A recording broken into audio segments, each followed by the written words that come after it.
नाज़रीन, अमेरिका और ईरान में बराह रास्त ज़मीनी जंग होगी या नहीं, इसके इम्कानात और ख़तरात बढ़ते जा रहे हैं और मुज़ाकरात अपनी जगह, लेकिन ट्रंप हर कीमत पर ईरानी यूरेनियम और ईरानी तेल पर कब्ज़ा करना चाहते हैं। इसके लिए क्या वो हमला करेंगे, और हमला करेंगे तो ईरानी फ़ौज और पासदारान इनकलाब इसका किस तरह मुकाबला करेगी? ये एक बड़ा ही एक ऐसा मौज़ू है जिस पर पूरी दुनिया में शिद्दत से इसका इंतज़ार है। डिपेंड इस बात पर करता है कि अमेरिका और इसराइल क्या करते हैं। मामला ये है कि अगर ईरान मैदान जंग बनता है तो इसमें टारगेट क्या होगा सदर ट्रंप का? एक टारगेट तो होगा खर्ग या खार्ग जजीरा जो है इस पर कब्जा करने का, और दूसरा टारगेट है जो ईरान पे अफजोदा यूरेनियम जो है, यानी एनरिच्ड यूरेनियम, वो कहा जाता है कि इस्फहान या फर्दो या किसी और शहर की जो एटमी तनसीबात जहाँ ईरानी हैं वहाँ पर है। सो ये दोनों ऑपरेशन बड़े ही एक पेचीदा और बड़े ही मुश्किलात वाले होंगे, और इसमें ये है कि कोई भी नुकसान हो सकता है। लेकिन ये बात ज़हन में रखने की ज़रूरत है, अमेरिका का ईरान के अंदर ये कोई पहला ऑपरेशन नहीं है। वो वक्त याद ज़रा करना चाहिए जब 80 की दहाई में बिल्कुल आगाज़ में, यानी 79 में जब ईरान में इनकलाब आया, तो उस वक्त तो सारा कुछ ठीक था। अमेरिका और ईरान के ताल्लुकात में कोई ऐसी बड़ी दरार नहीं थी। शाह मुल्क से फ़रार हो चुका था, और रज़ा शाह के इस फ़रार को ईरानी अवाम ने एक्सेप्ट भी कर लिया था। एक ही मुतालबा जो किया जाता था वो ये कि शाह को वापस ईरान लाया जाए ताकि उसका एहतसाब हो सके, उसके ऊपर जो मुकदमात है वो चलाए जा सके। लेकिन इस दौरान अमेरिका से ताल्लुकात ईरान के ख़िलाफ़ नहीं हुए थे जिस वक्त। लेकिन फिर अमेरिका ने अचानक शाह को तिब्बी बुनियादों पर अपने मुल्क में पनाह देने का ऐलान कर दिया। इसका नतीजा ये हुआ कि ईरान में अमेरिका के ख़िलाफ़ एक तहरीक शुरू हो गई, मर्ग बर अमेरिका, मर्ग बर कार्टर, और इस तरह ये नारे जो हैं वो अमेरिका मुर्दाबाद यानी नारे लगने शुरू हो गए, और मर्ग बर शाह तो कहा ही जाता था। ईरानी स्टूडेंट्स जो थे तेहरान में, उन्होंने अमेरिकी सफारत खाने पर कब्ज़ा कर लिया, और वहाँ 52 अमेरिकी सफारतकार या सफारती अमले समेत जो लोग थे उन सबको यरगमाल बना लिया। ये इतना बड़ा वाक़या हुआ जिसकी वजह से पूरी दुनिया में एक हलचल मच गई, क्योंकि इससे पहले अमेरिका को शायद इस तरह का इतना बड़ा कोई जो हज़ीमत थी वो नहीं उठानी पड़ी थी। अमेरिकी सफारतकार जो थे उनको यरगमाल बनाया गया। तो अमेरिका में तरह तरह की आवाज़ें थी। एक तो ये कि ईरानियों से बातचीत की जाए, दूसरा ये था कि फ़ौजी ऑपरेशन किया जाए। उस वक्त तक बिल्कुल कतई तौर पर, और जैसे आज भी है, अमेरिका की फ़ौजी कुव्वत जो थी दुनिया में नंबर 1 थी। सो अमेरिका ने फैसला फिर कुछ अरसे के बाद ये किया कि उन यरगमालियों की रिहाई के लिए एक ऑपरेशन किया जाए। सो ऑपरेशन ईगल क्लॉ के नाम से एक ऑपरेशन जो है वो किया गया। उस ऑपरेशन का नतीजा क्या निकला? उसमें अमेरिका के लिए मज़ीद इंसल्ट उसकी हुई, उसके लिए मज़ीद एक यानी दुनिया भर में उसकी सुबकी हुई, इस तरह से कि जो यरगमाली थे उनको रिहा ना करवाया जा सका, क्योंकि जो जहाज़ भिजवाए थे अमेरिका ने, जो हेलीकॉप्टर उसके थे वो क्रैश कर गए। उनमें से उनका तसादुम भी हो गया, बल्कि ये हुआ कि 8 अमेरिकी फ़ौजी एक ही वाक़े में मारे भी गए। वो ऑपरेशन नाकाम हुआ, जहाज़ तबाह हो गए। जितने भी ऑपरेशन के लिए आए थे अमेरिकी, उनको फिर वापस जाना पड़ा। फिर ये यरगमालियों का मामला जो था, ये उसके कई माह बाद ये तय हुआ कि जब यदि तकरीबन 444 दिन तक ईरान ने अमेरिकी जो सफारतकार थे उनको अपने पास रखा था, यानी स्टूडेंट्स ने उनको यरगमाल बनाया था। हुकूमत उससे थोड़ा सा दूर रही, ईरानी हुकूमत, लेकिन वो स्टूडेंट्स के पीछे यकीनी तौर पे हुकूमती कुव्वत ही थी। सो उनको यरगमाल बना के रखा गया। सो अमेरिका का कोई ईरान में ये पहला ऑपरेशन नहीं, और ये भी कहा जा सकता है कि पहली शिकस्त नहीं। अब ये दूसरा मामला क्या होता है? अगर तो देखिए, 2 टारगेट इस वक्त अमेरिका के सामने हैं। एक तो ये है कि वो ईरान की तेल की तनसीबात, यानी जहाँ से ईरान तेल, ख़ाम तेल जो है या तेल जो है एक्सपोर्ट करता है, वो इलाके को कब्ज़े में लेना चाहता है। वो इलाका खार का है। बड़े दिनों से ये हम सब के लिए, हम इस पे बहस भी करते हैं, सुनते भी हैं। आम तौर पे मीडिया में, इंटरनेशनल मीडिया में इसका ज़िक्र होता है, और ये इलाका बड़ा सेंसिटिव है। ये वो इलाका है जहाँ से दुनिया भर के लिए तेल की सप्लाई, यानी जितनी इस रास्ते से होती है, وہ ایران کا 90% آئل جو ہے وہ یہاں سے ایکسپورٹ ہوتا ہے۔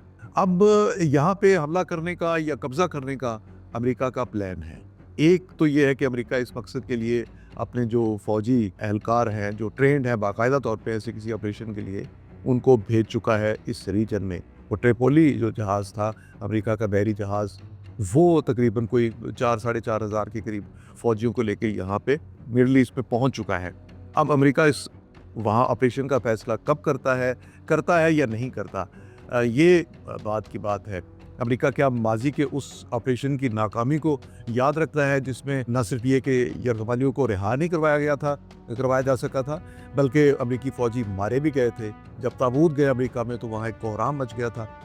اب یہ بڑا سوچ سمجھ کے خارق والا معاملہ جو ہے امریکہ کو کرنا پڑے گا۔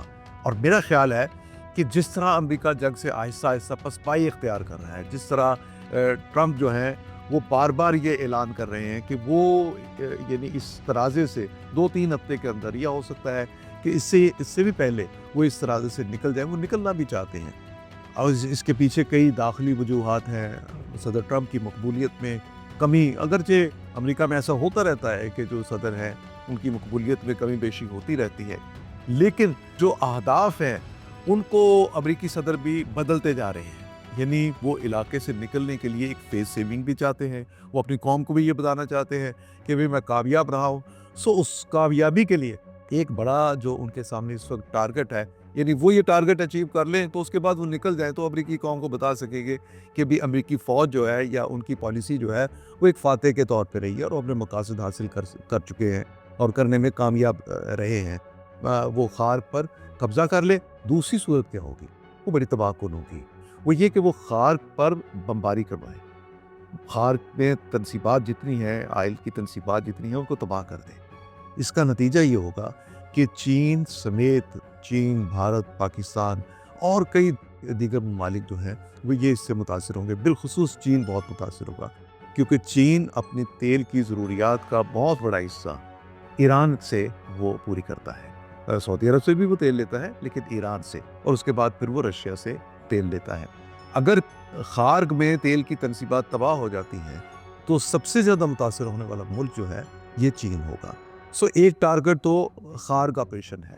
دوسرا ٹارگٹ جو ہے وہ اس سے بھی خوفناک ہے۔ وہ آپریشن یہ ہے کہ امریکہ یہ چاہتا ہے کہ وہ اصفہان، فردو یا کسی اور شہر میں جہاں پہ امریکی ایران کی ایٹمی تنصیبات ہے، وہاں جو یورینیم ہے موجود، جو افزودہ یورینیم ہے، انرچڈ یورینیم جو ہے، یعنی کہا یہ جاتا ہے کہ 440 کلو گرام انرچڈ یورینیم 60 گریڈ تک جو انرچڈ ہے، افزودہ ہے، وہ ایران میں موجود ہے۔ اچھا، اب اس دوران جو یہ تو پرانی رپورٹ ہو سکتی ہے، اور ٹارگٹ اس پہ امریکہ کا یہ ہے کہ اصفہان میں، جہاں پہ وہ پچھلے سال جب اسرائیل نے حملہ کیا، امریکہ نے حملہ کیا، تو ٹرمپ نے یہ دعویٰ کیا تھا کہ ہم نے وہ تمام یورینیم، تمام صلاحیت ایران کی جو ہے وہ تباہ کر دی ہے۔ اور اس وقت ٹرمپ نے اپنے آپ کو دنیا کے سامنے بڑا ہیرو بنا کے پیش کیا تھا کہ ہم کیونکہ تباہ کر چکے ہیں ایران کی ایٹمی تنصیبات، ہم نے خطرہ ختم کر دیا۔ لیکن اس کا مطلب یہ ہے کہ وہ آپریشن ناکام رہا تھا۔ اس طرح سے، بلکہ جیسے شروع میں نے عرض کیا کہ ایک تو آپریشن وہ تھا جو یرغمالیوں کی رہائی کے لیے 1980 میں کیا گیا، وہ ناکام ہوا۔ دوسرا آپریشن پھر لاسٹ ایئر والا جو ہے ایک طرح سے وہ بھی ناکام ہوا کہ ایران کی ایٹمی تنصیبات کو مکمل تباہ نہیں کیا گیا۔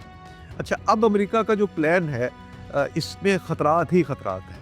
اب امریکی جو ماہرین ہیں وہ یہ کہتے ہیں کہ اگر آپ نے وہاں پہ اپنے فوجی دستے بھجوائے تو آپ ان تنصیبات کے اندر کیسے داخل ہوں گے؟ یہ آپریشن کچھ ہفتوں کا ہوگا، کچھ دنوں کا ہوگا، یا اس میں مہینے لگ جائیں گے؟ آپ یورینیم اٹھا کے وہیں اسے تباہ کر دیں گے، یا اس کی جو افزودگی کا جو پروسیس کیا جا چکا ہے اس کو آپ واپس لے جائیں گے، اس کو کم افزودہ بنائیں گے، یا پھر وہ یورینیم ایران کے ان سینٹرز سے اٹھا کے، وہ ایک تجویز یہ ہے کہ امریکی یہ سمجھتے ہیں کہ وہ اسے امریکہ لے جا سکتے ہیں، یعنی اپنے ملک میں لے جا کے وہاں اس کو ناکارہ بنائیں یا اس کی افزودگی کو کم کرے۔ حالانکہ ایک تجویز بڑی اچھی تھی درمیان میں یہ آئی کہ یہ یورینیم جس کو امریکہ سمجھتا ہے کہ ایٹم بم بنانے کے لیے استعمال ہو سکتا ہے، رشیا نے یہ اس میں ثالثی یا پیشکش یہ کی تھی کہ یہ یورینیم جو ہے وہ رشیا کے حوالے کر دیا جائے، تاکہ وہ جو ایران کے پاس یورینیم کی موجودگی کا خطرہ ہے वो कम हो सके उससे कि एटम बम तैयार किए।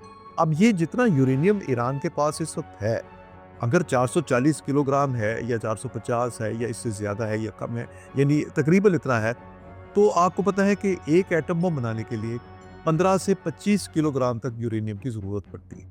तो इसका मतलब ये हुआ कि 20 से 30 एटम बम ईरान उससे तैयार कर सकता है। तो आपका क्या ख्याल है कि ईरान ने इस दौरान अपने उस अमल को सारे को रोक दिया होगा? अब जब वो यूरेनियम भी मौजूद है, ईरानी माहिरीन भी मौजूद है, ईरान की तनसीबात को भी तबाह नहीं किया जा सका अभी तक, तो क्या ये गलत होगा कि ईरान हो सकता है कोई एटम बम तैयार करने के करीब पहुंच चुका हो और कल को दुनिया को मालूम हो कि एटम बम तैयार कर लिया ईरान ने? सो ये भी एक इम्कान है। इसी इम्कान ने सदर ट्रंप की और इसराइल की नींदें हराम की हुई हैं। वो समझते हैं कि एक कैसा इस्लामी मुल्क जो बराह रास्त टकराव में है इसराइल के साथ और जो बहुत ही सेंसिटिव एरिया में मिडिल ईस्ट में है, अगर उसके पास एटम बम हुआ और उसने ये सलाहियत हासिल कर ली हुई, तो फिर मुस्तकबिल क्या होगा? यानी वो उस मुस्तकबिल का सोच रहे हैं। पर इसके लिए जो रास्ता इख्तियार करने की बातें की जा रही हैं, उसमें बार बार सदर ट्रंप के जो करीबी माहिरीन हैं उनको बता रहे हैं कि इसमें एक तवील अरसा लग सकता है, ज़्यादा मुद्दत लग सकती है। आपके ज़मीनी ऑपरेशन के लिए जो फ़ौजें वहाँ उतरेंगी, क्या ईरानी कोई गुरिल्ला वार नहीं करेंगे? क्या ईरानी फ़ौज मुज़ाहमत नहीं करेगी? क्या पाकिस्तान इनकलाब मुज़ाहमत नहीं करेंगे? ये याद रखना चाहिए कि इस वक्त जो ईरानी जो फ़ौज है, जो स्ट्रेंथ है, मिलिट्री स्ट्रेंथ जो है अफरादी क़ुव्वत के लिहाज से, वो अब 1 मिलियन के करीब है। 1 मिलियन जिस मुल्क की जो आर्मी हो और उसके पास ये मुसल्लह अफराद, ट्रेन मुसल्लह अफराद हो, वहाँ ऐसा कोई ऑपरेशन जो है ये खुदकुशी नज़र आती है। इसके बावजूद अगर सदर ट्रंप ये समझते हैं कि वो यूरेनियम निकालने में यहाँ से या उसको यहाँ नाकारा बनाने में कामयाब हो जाते हैं, तो इसके बारे में तो महज एक क्यास आराई की जा सकती है। लेकिन जिसकी मुखालफत ना सिर्फ ये कि अमेरिका के जितने भी एटमी शोबे के जो माहिरीन हैं वो कर रहे हैं, जो जंगों के हर्बी माहिरीन जिनको हम कहते हैं वो कर रहे हैं, इसी तरह से जो यूरोप में और चाइना और रशिया में भी जो मशवरा यही है, किसी ऑपरेशन की बजाय मामलात को मुज़ाकरात की तरफ ले जाएं। लेकिन अब अमेरिकी सदर का जो प्लान है वो यही है कि वो 2 जगह पे ऑपरेशन जो है वो करके ही वहाँ से बाहर निकलेंगे ताकि अमेरिकी कौम को अपनी फतह का बता सके। पर मैंने जैसे अर्ज़ किया कि इससे पहले जो ऑपरेशन अमेरिका ने किया था ईरान में, उसमें उसे बड़ी नाकामी का सामना करना पड़ा था। न सिर्फ ये कि अमेरिकी फ़ौज किसी यरगमाली को, हालांकि वो इसकी निस्बत कहीं आसान ऑपरेशन था, पर अमेरिकी फ़ौज किसी यरगमाली को जो फारतकार थे उनको उनसे किसी को रिहा नहीं करवा सकी थी। जहाज़ भी टकरा गए थे और जानी नुकसान भी हुआ था। ऐसा कोई ऑपरेशन अगर अब भी करने की कोशिश की जाती है तो उसके नतीजा उसका क्या निकलेगा? आने वाले 2-4 दिन, ये बात ठीक है कि सदर ट्रंप जो हैं वो नेटो से नाराज़ हैं, ये बात दुरुस्त है कि सदर ट्रंप यूरोप और फ्रांस से, बरतानिया से सबसे नाराज़ हैं, लेकिन वो अपने आप को इतना ताकतवर समझते हैं। उनका ख्याल है कि वो खुद ही यानी अकेले शुरू किया था। उनका ये ख्याल है कि ये इन दोनों मकामात पर वो ऑपरेशन खुद ही कामयाब कर सकते हैं। पर इसका नतीजा क्या निकलेगा ये आने वाले दिनों में हमें मालूम हो जाएगा। एक ख्याल तो ये है कि ट्रंप ऐसा कोई काम करने से बाज रहें, जिस बात की वो ये ऐलान कर रहे हैं कि 2-3 हफ्ते में अमेरिका जो है वो इस तनाज़े से ख़ुद को अलग कर लेगा। हो सकता है कि अगर सदर ट्रंप ज़्यादा क्विकली या जिस तरह वो अनप्रेडिक्टेबल हैं, वो हो सकते हैं 4 दिन के बाद यही ऐलान कर दे कि अमेरिकी फ़ौज को इस रीजन से वापस बुलाया जा रहा है। अब इस बारे में क्या होता है, क्योंकि जो इसराइल है उसका दबाव अपनी जगह पे मौजूद है। अब आने वाले दिनों में क्या होता है, सदर ट्रंप के इक़दामात पर है।